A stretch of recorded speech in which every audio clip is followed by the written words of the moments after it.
Lurkers explores the dark side of the online world. It contains adult themes and disturbing content for mature audiences only.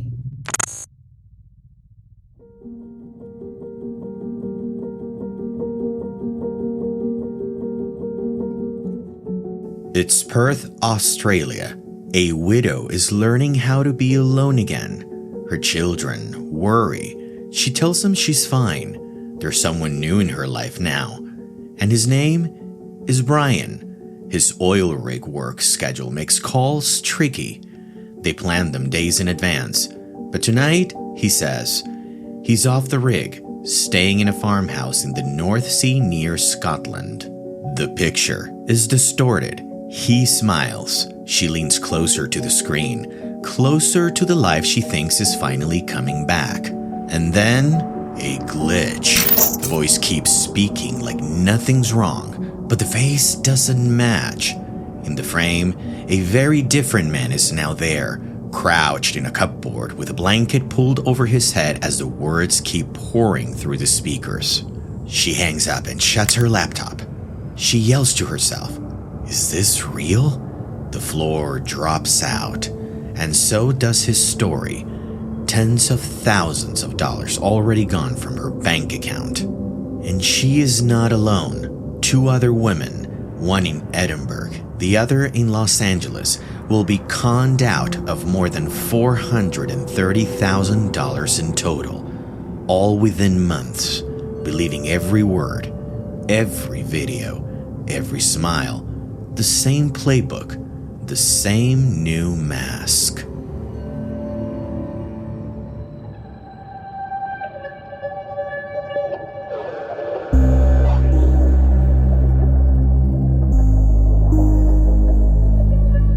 In a world where connection is effortless, every click feels safe.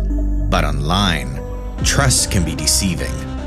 This is Lurkers, true stories of trust, desire, and how technology, if unchecked, can turn it all against us.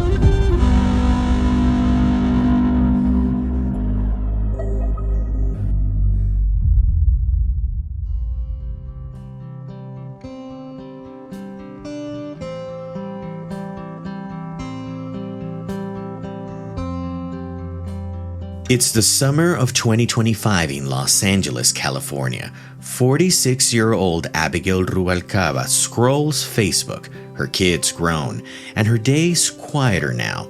She loves soap operas, especially General Hospital. It's been on since the 1960s, a fixture in American living rooms. And then a message from a name she knows, Steve Burton, the star himself. Their chat moves fast, from Facebook to WhatsApp. Burton tells her he likes her, he trusts her, he calls her beautiful.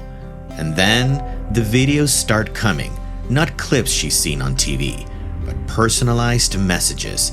He says her name, he looks into the camera like he's speaking only to her. Abigail believes him, because what else could prove it more than seeing and hearing him? Right there on her phone. But it isn't Steve Burton. It's an AI-generated deepfake. A scammer has stolen his voice, his face, his mannerisms, and they're not sending clips for fun. They're setting a trap.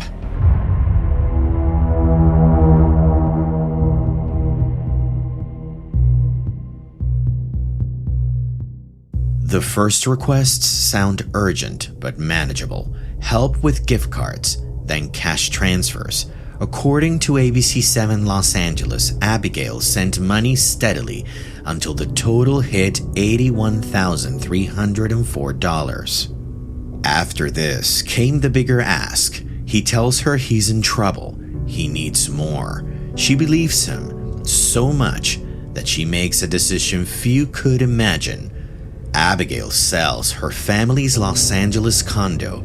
In her mind, she's rescuing the man she loves. In reality, she's liquidating her life for a scam.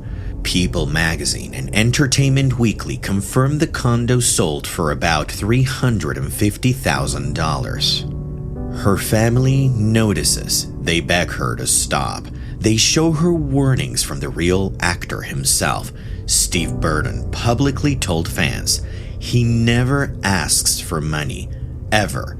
He even reviewed one of the videos himself, saying it looked and sounded just like him. By then, it was too late. Abigail's savings and her condo were gone, all for a man she thought she knew, a man who never actually called her at all.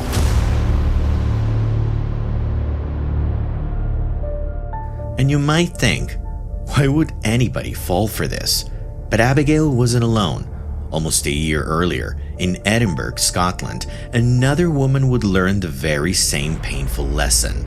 Because when loneliness meets the promise of love, even the strongest defenses can slip, especially when the lie arrives with a face, a voice, and the kind of proof we've always been taught to believe. It's Edinburgh, Scotland, December 2024.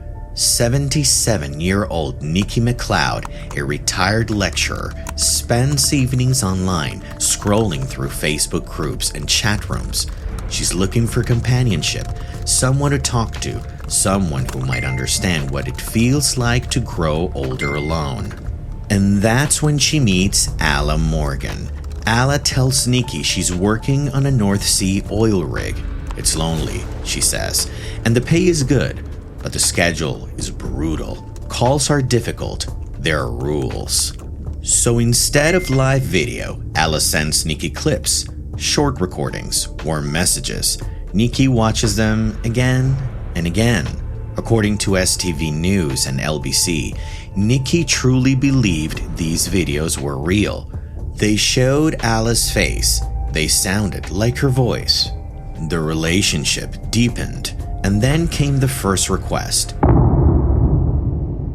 A problem with flights. Alla needed £2,500 for a helicopter fee to leave the rig. An HR contact from SPM Offshore confirmed the story by email. Nikki transferred the money. Weeks later, a larger ask, another £12,000, then another. According to the Times, Nikki is directed to log into a fake banking portal, TerraFink Capital, showing she'll soon be repaid. The numbers looked real on her screen, but the money never came. Each time Nikki started to hesitate, another video arrived. Alla smiling, Alla speaking her name, Alla explaining how much she needed her. Nikki believed her. By the time her family intervened, Nikki lost £17,000, more than $21,000. Police Scotland confirmed they were investigating. Nikki thought she was helping someone escape isolation. Instead, she was the one being isolated, cut off from her savings, her trust, her sense of safety. And again, before you question, why would she allow this? We all have voids, and lurkers know this, because before Nikki's heartbreak in Edinburgh, the very same technology was already at work half a world away in Perth, Australia, with the widow whose story opened this episode.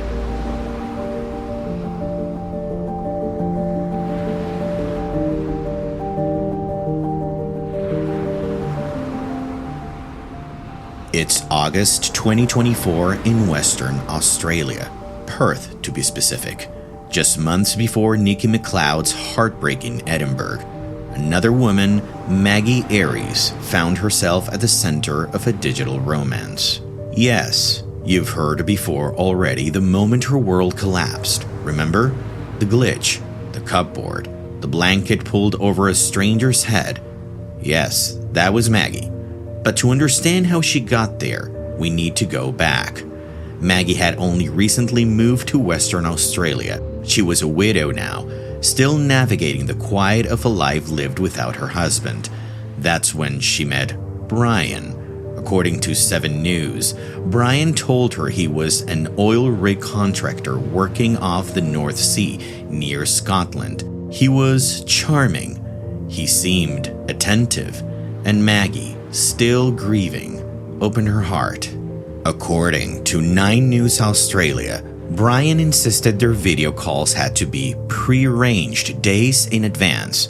No spontaneous check-ins, no quick hellos. Maggie never questioned it. It sounded plausible. Oil rigs were unpredictable and internet connections unstable due to harsh weather. So, the calls became her anchor, a ritual. Dates she would circle on her calendar, feeling closeness again for the first time since her husband's death. She would wait in front of her laptop, ready to see his face. And with the intimacy came the asks. First, small requests, money for equipment repairs, short-term emergencies, then another request, and after that, larger transfers. Before long, according to ABC News, tens of thousands of dollars had disappeared from her accounts.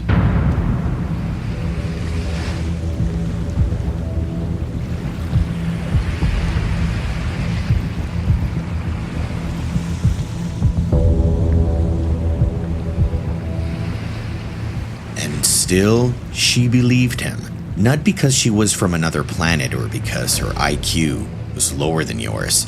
In her mind, she was helping someone who loved her.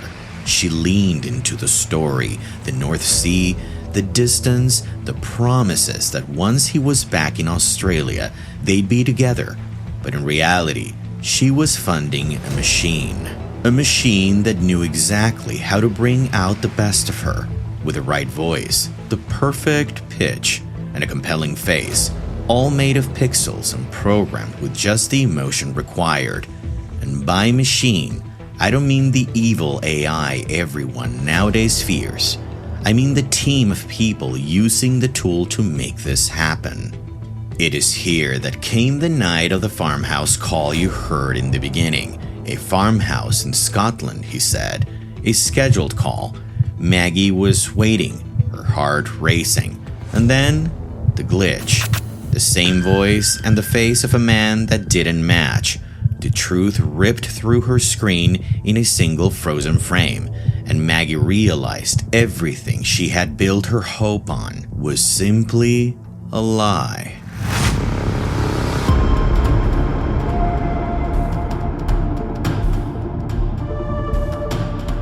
According to ABC News, Maggie wasn't the only one. In just weeks, 2 other Western Australian victims lost a combined $1.4 million to similar scams, each using AI-generated videos and scripted romance plays. For Maggie, the scam left more than empty accounts.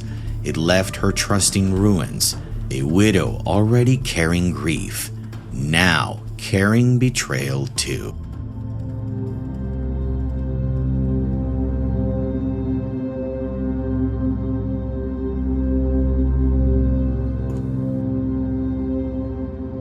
Three women, 3 continents, Los Angeles, Edinburgh, Perth, all facing the same mask, different faces, different voices, but the same machinery. And that machinery has a name, the deepfake deception. The playbook is textbook, but the emotional arc, always the same. Step 1, flirt, build trust, flood the chat with affection. Step 2, intimacy, share personal stories, send video clips, create a future together. Step 3, the ask, a sudden crisis, a payment that starts small, then grows. And today, each of those steps can be powered by AI. A cloned voice created from just seconds of audio, a deepfake face stitched from stolen photos, animated to smile, cry, or whisper a name, video calls that aren't calls at all, pre-recorded clips played back in dim light at off angles so they pass as real. Yes, It isn't science fiction anymore. It's the new mask of manipulation. And it works. The FBI's Internet Crime Complaint Center reported $3.9 billion in Roman scam losses in 2024, the highest figure on record. A growing share now involve AI, deepfakes that hijack trust, because if we see someone, if we hear someone, we believe them. The Western Australia Consumer Protection Agency warns the same. In 2024, they investigated cases where deepfake video calls convinced victims to hand over not hundreds, but millions of dollars.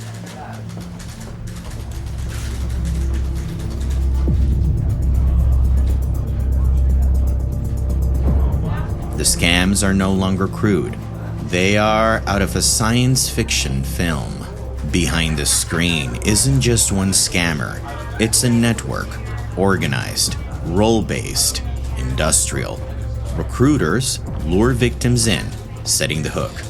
Charmers keep the Romans alive. AI tools, scripts, and scheduled calls. Closers push for the big transfers or step in with threats when the victims hesitate. Investigators say these groups mirror the same cell structures found in sextortion rings across Asia, criminal compounds where trafficked workers are forced to run scams, handed quotas, and scripts. This is the deepfake deception, a system designed not just to steal money, but to rewire trust, to turn intimacy into currency. And when the mask slips, what's left isn't only empty accounts, it's shame, it's grief, it's silence. And that silence is where the damage lingers, long after the scam is over.